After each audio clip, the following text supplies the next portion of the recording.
Here we are. I have taken my piece over to the sewing machine and I have just used a long stitch length to just baste very roughly this binding to the outside fabric.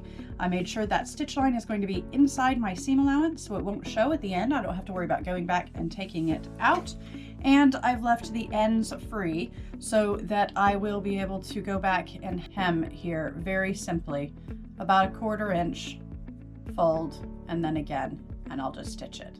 I'll be right back. Here we are, all basted in place. As you can see, I hemmed the edges of my binding, both here and on the opposite side, and then I proceeded just to baste them down exactly the same as the rest. The reason we baste this down first is once we start working with our lining fabric, we can no longer see the binding, and it's just easier for keeping it in place.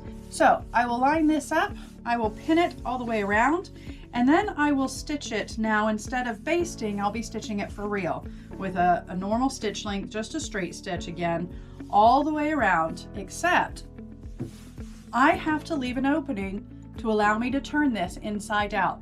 Don't forget your opening. You only need about, 3 inches or so would be plenty. So I'm gonna go do that now, and I'll be right back. Here's our makeup pouch bag, all constructed. I have my outside fabric, I have my inside fabric, and in case I forgot to mention it, these are sewn together, right sides together. I used about a 1 centimeter seam allowance on here. I am going to go ahead and trim this down to about half, just to make sure that this sits nicely inside when I turn it. There we are. I've trimmed my seam allowance by half. You will notice I didn't trim over the opening. I want a little bit extra fabric here that will help me turn it and sew it easier when we flip this. So now just to turn it right side out, all you're going to do is just gently push the whole bag through that opening. And then if you pull on the binding bit, that's what will pull it all out straight. You can see here I have my nice binding opening.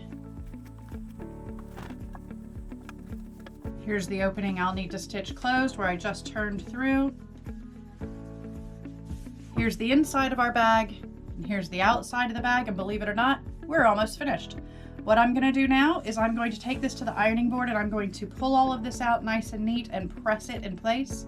I am then going to run a top stitch all the way around this edge. I will also be closing up the opening by just pressing this under by the same amount as my seam allowance. So for me, that was 1 centimeter. And as part of the top stitching, that'll get stitched in place. I'll be right back.